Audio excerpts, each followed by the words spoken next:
Hey guys, welcome back to another tutorial. What we're looking at today is we are going to be doing a set of boot cuffs. These are called Beachy boot cuffs and they are from favecrafts.com. And these are going to be made with I Love This yarn. So because my daughter Emily asked me to make her a set, this is the color scheme that she chose.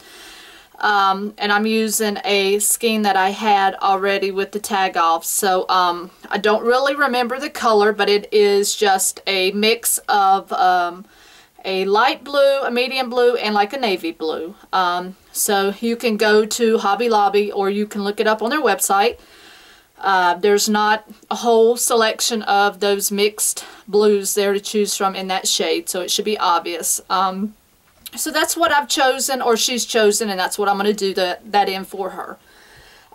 So what you're going to need for this project is a I love this yarn for this project, or if you don't want to use that yarn, that's your choice, but that's what the pattern calls for. So you will also need a 4mm, not a 4mm, but an H hook. And I am using one that my husband has made for me. It's in pink ivory, which those of you that follow me on my Facebook or my Weebly website, you know that we custom design some of our own hooks out of exotic woods, and I do leave the link below all of my videos, and I will be posting a tutorial on those hooks very soon. So this is a 4mm.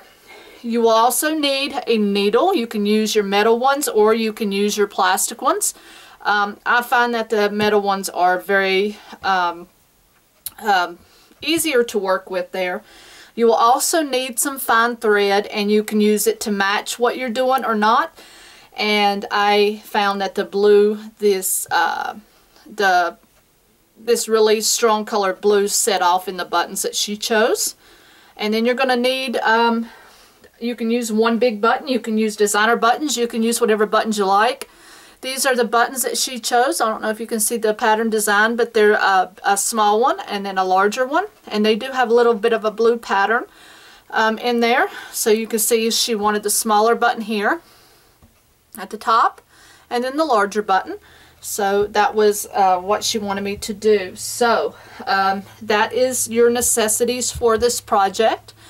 Go grab all those. If you wanted to do your, there's going to be a top part and a bottom part to your cuffs. So if you wanted to do one in one of the mixed colors and then the other part in a solid to give it more personality, that's your choice too. You can do that.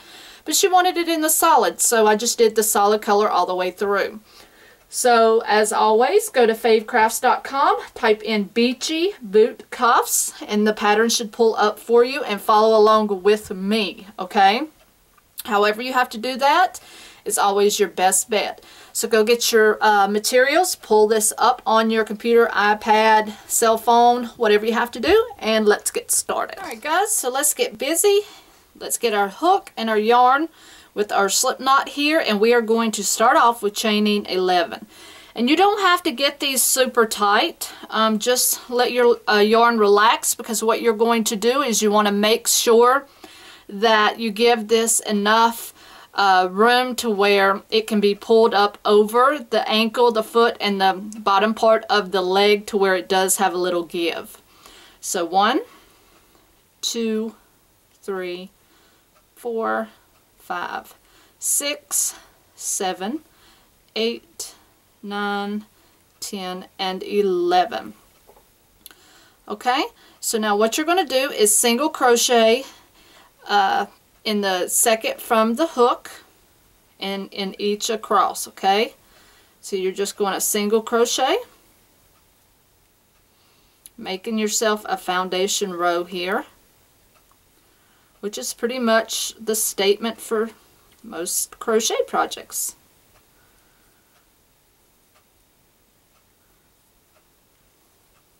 So just go all the way across, and that will leave you with a total of 10 stitches, because we never single crochet in the first one unless it specifies. Okay, so you have your beginning crochet row, So now what you're going to do is turn. Now you're going to do a simple chain up 3. Alright, and that's going to count as your first double crochet all the way through the pattern. So now for your row 3, you're going to skip the second, which is right here. This is your first stitch, that's your second. You're going to skip the second, go into that next stitch for a double crochet. So basically now what you're going to be doing is called crisscross and double crochet. So that one you skipped, you want to go back into with a double crochet. So just yarn over and going in front of this stitch like this. If you see what I did, I'm just going right back into that stitch for a double crochet. Just kind of making an X. Just like that. You see the X there? Okay? So you're going to do that across, so you'll skip the next stitch and double crochet in the next. Okay, and then now you'll work backwards into that stitch that you did just skip. So double crochet into that one as well. So you just made another X, or what is typically correctly called a crisscross double crochet. Alright, so now you want to skip the next one again and double crochet in the next. Now go back into that skipped one for a double crochet. Alright, so that's your third cross one that you've made. And you should do one more, so skip the next one, double crochet in the next. And then go backwards, work in that skipped one for a double crochet. And that's your fourth crossed one that you've made. Okay, now you're going to skip the next one, and in that very last turning stitch you're just going to simply do a double crochet. Now you can count these to make sure that you're right. Should have 10. So when you do your counting, your cross is going to count as 2 because you put 2 double crochet there. 1, 2, 3, 4, 5, 6, 7, 8, 9, and 10. So that's what you want. You want 10. Okay? So now for round 4, you want to chain 1, and then you're going to turn. Now row 4 is simple. You're going to single crochet in the chain you're in, and single crochet in the top of each double crochet. So you're just making a foundation row here again over the top of each of these double crochet. So you should still have a total of 10 at each of these rows. And don't forget, at the end here of that double crochet that you put in at the end, make sure to put that single crochet there, or you're going to have a V, okay, at the end of this project. You don't want the V effect. Now for rows 3 and 4, or I'm sorry, for the next row you're going to repeat rows 3 and 4 until your measurement is what you want it to be. Okay, so you're just going to now turn, and you're going to go back and repeat the third row. Okay, so you're just going to chain up 3. You're going to now skip the next stitch, and then you're going to work a double crochet, and then you're just going to start your crisscrosses again. So go backwards and do that double crochet in that stitch that you skipped. Okay, and then just do it all the way across this row. So skip the next one, double crochet, whoops, double crochet in that next one. Alright, and then you'll go back to the one you skipped for a double crochet. So we're making those crosses. Skip the next one, double crochet in the next. And then you go back to the one you skipped and finish that cross. And then just do that again. Okay. Go back into that skipped one. Complete that up. And now you're going to go to the end here and do that double crochet in that turn and chain. Okay. So that's the second crisscross row. So now you're going to do row 4 again. So you want to chain up 1 and turn. And now you're just going to do your single crochet row again. So you'll have 10 stitches again. Each one of these rows you should keep your counts at 10 stitches. And until you're comfortable with the fact you know you have 10 stitches, I would count them and make sure, because especially at the end of this row right here, you think you may have 10. If you're not sure, and if you're a new beginner, you do not have 10 here yet. It may look like it, but you do not have 10. You only have 9. You got to go into that last stitch and do that single crochet, and then you have 10. Okay? So what you're going to do is you're just going to repeat these 2 rows, so your crisscross row and then your single crochet row, until this piece, and keep in mind it's going to have to, let me back up for you, it's going to have to fold. So it's going to have to be actually twice this length. See how it's folded? So, you know, where I seamed it together, it's actually twice this length. So it's actually twice this length, because what you have to do is measure, whoever's going to be wearing this, you need to measure it as you go and make sure that if they're wearing it over the top of jeans or whatever they're measuring it over, they have a pair of jeans on as you're measuring it. That way you know it's going to fit as they wear this as you go. And when I measured this on my daughter Emily, she had some pants on, and I made sure to make it big enough too to where it had a little give, but I also made sure that it would stretch a little but not too much. Okay, so be accurate on your measuring, because that's important with this. So I'm not really sure how many rows that I did. Honestly, I didn't count my rows. I just did it by measuring her. And I can't, don't ask me for a particular measurement, because I can't give it to you, and it's going to vary based on individuals. So just keep doing it, measuring whoever's going to wear it, keep doing it, and keep measuring until you get it right. And as soon as I get my second piece here completed on the measurement, I will be back with you, and we will start working on the next part. Okay guys, we are back. So now what I have done, I have my piece long enough to match my first one.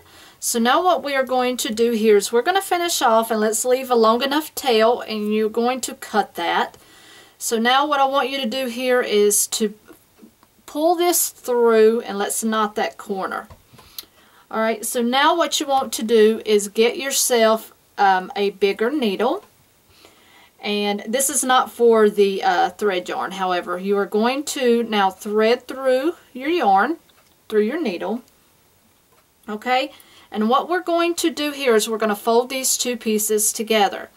Alright, so what it wants you to do is you're going to join these 2 ends together, and you're going to fasten the front loop of 1 stitch to the bottom loop. Okay, so here's your bottom loops here.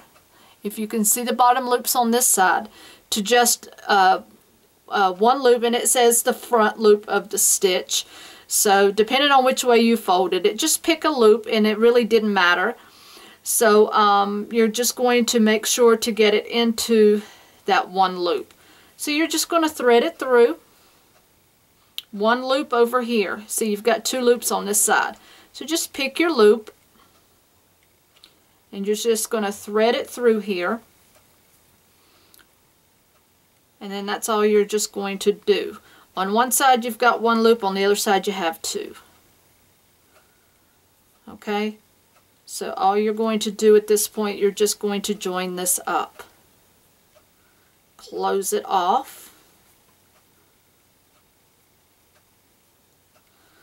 Just like this. And you can do this kind of snug.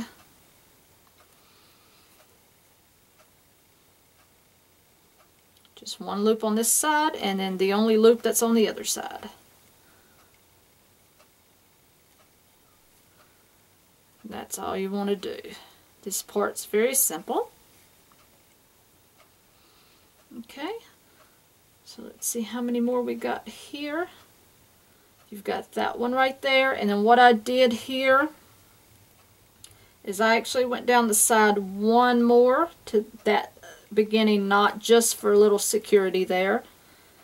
Alright, so then what I did here is I tied these two together. Just a simple knot. Tie that one more time. And then I cut that. Alright. And then what you wanted to do at that point is just kind of weave those in. You want to lose those. Hide those up in there best you can somewhere.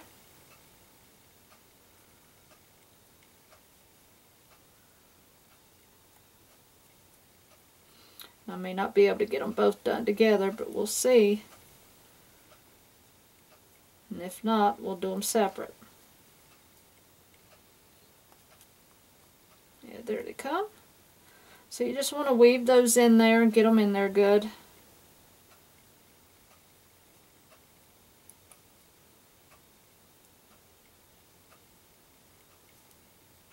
My yarn's going every way there. Go back and get this one. And you guys know how to hide your yarn.